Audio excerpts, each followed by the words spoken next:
Sinimula na po ang taunang tradisyon sa Makati na pagsisindi ng Christmas light sa mga pangunahing kalsada doon. Sulyapan natin yan sa pagtutok live ni Obre Carampel. Obre? Mel, kahit maulan ay ramdam na ang simoy ng Pasko rito sa Makati Central Business District nang simulang pailawan ng Christmas street lights ngayong gabi. Pagkagat ng dilim, sabay-sabay na nagliwanag ang mga pangunahing kalsada sa Makati City sa isinagawang lighting ceremony ng Christmas lights sa kahabaan ng Ayala Avenue, Paseo de Rojas at Makati Avenue. Pinangunahan ng simultaneous switching ng Christmas street lights ni Makati City Mayor Junjun Binay at ilang kinatawan mula sa Ayala Land at Makati Commercial Estate Association. Ginagawa taon-taon ang pagpapailaw ng Christmas lights bilang hudyat ng pagsisimula ng Christmas season.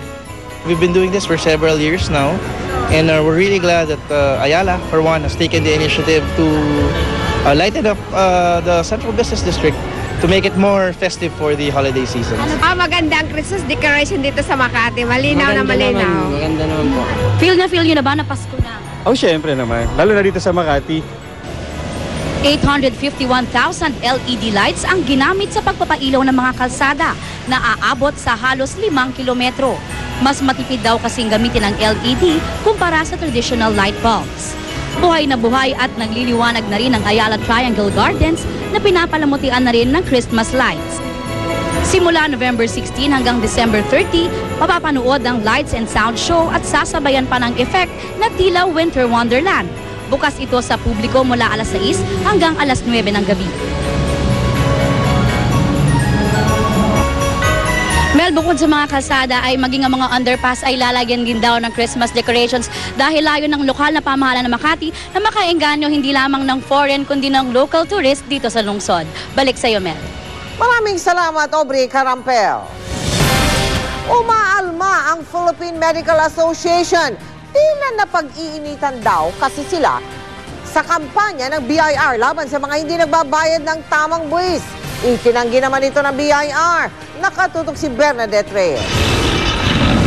Isang doktor ang nasampulan kamakailan ng BIR ng kanilang kampanya laban sa mga umano'y hindi pagbayad ng tamang buwis. Si Dr. Patricia Gatbunto naman, subject ngayon ng mission order ng BIR. Pero sabi ni Doc, tapat siya sa pagbayad ng buwis. Wala daw siyang dapat ipangamba, pero apektado na ng pagkalap ng impormasyon ang kanyang negosyo at pagkatao. Yung mga pasyente ko, kinakausap lahat, kahit madre, kahit hindi ko sinisingil, tinatanong, sino kayo, bakit kayo hindi binigyan ng resibo? The other doctors in the hospital have been refraining from sending patients to my clinic because they do not want the patient to have harassment. Sabi ng Philippine Medical Association o PMA, mapadoktor, negosyante o may-ari ng maliit na sari-sari store, may mga pasaway na hindi nagbabayad ng tamang buwis. Huwag naman daw sana silang mga doktor lang ang pag-initan. Pero aminado silang marami sa kanila ang hindi nakaugali ang mag-issue ng resibo. Yung sentiment of the physicians being treated like criminals. Parang ganun. It's like, ang feeling ng maraming mga manggagamot is bakit na-isolate ang mga doktor? Sagot ng BIR, hindi naman daw doktor lang ang pinupuntirya ng kanilang Run After Tax Evaders o RATS program. Talaga namang may findings na talaga may malaking leakage sa professional, yung mga self-employed. Mas malaki pa yung ibinabayad ng yung mga empleyado kung titignan mo, i-compare sa binabayaran ng mga self-employed. Kaya nagkaroon kami ng na one way of enforcing this is to see to it that they issue receipts. Pero maging ang pamamaraan ng paghahabol ng BIR, hindi daw nagugustuhan ng PMA. May mga nakasuhan ng mga doktor, and ang gusto lang natin dito is mukhang kulang kasi yung information dissemination. The PMA is not against that. The PMA would like to work with government, specifically the BIR, for us to comply with specific requirements. Kanina nagkaroon ng dialogo sa pagitan ng BIR at PMA.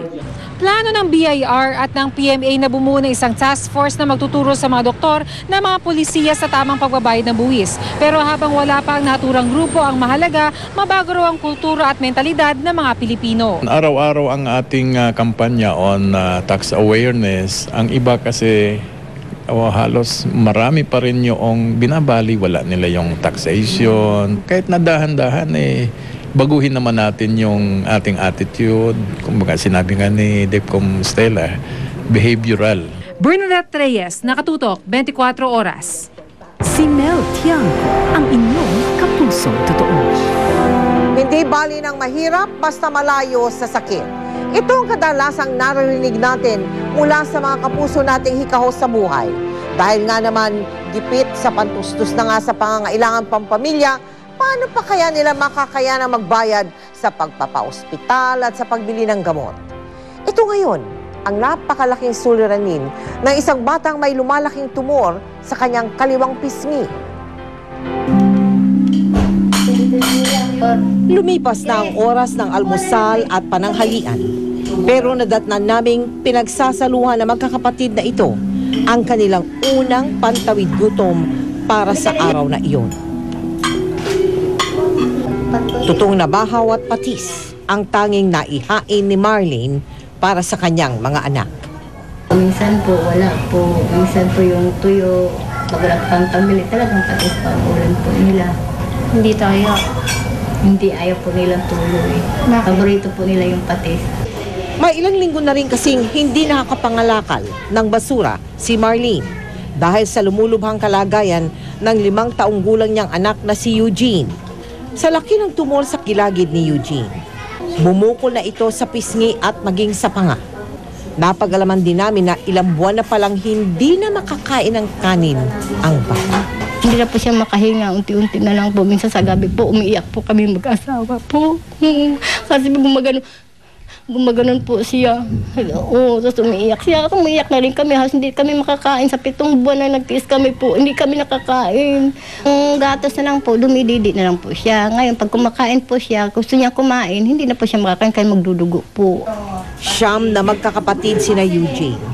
Ang mga nakatatanda ay nasa kanilang mga kamag-anak sa Cebu.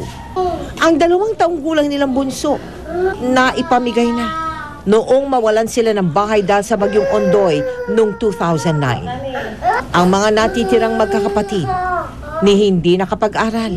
Anong pangalan mo? Daniela. Ilang taong ka na?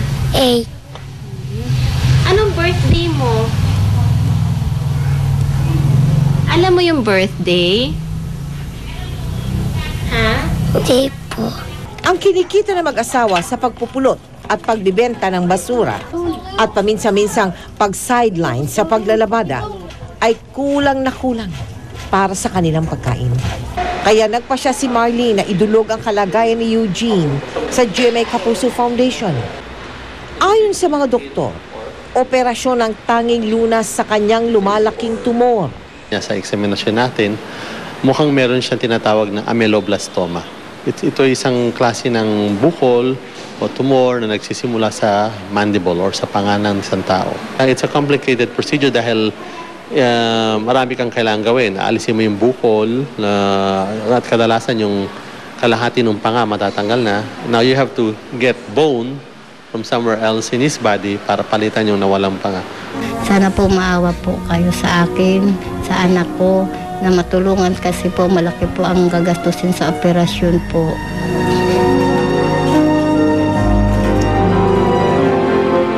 Mga kapuso, kung patuloy na hindi makakakain ng maayos si Eugene, manghihina ang kanyang buong katawan. Kaya nais po natin sana maagapan ang lalong paglaki ng kanyang bukol. Kakailanganin po ng bata na sumailalim sa CT scan examination at agarang operasyon para mailigtas ang kanyang buhay. Samantala, maraming salamat po kay Dr. Hector Santos na sumuri kay Eugene. At para po sa inyong donations, maaari po kayo magsadya sa aming tanggapan o maaari din po magdeposito sa aming mga bank account o sa anumang branch ng Cebuana Luwilier. Maaari din mag-log on sa www.kapusofoundation.com. Susunod, makukulay na parol mula Pampanga, nagpaningning sa CCP. Bakbakang Pacquiao Mayweather, matutuloy na nga ba sa May 2012?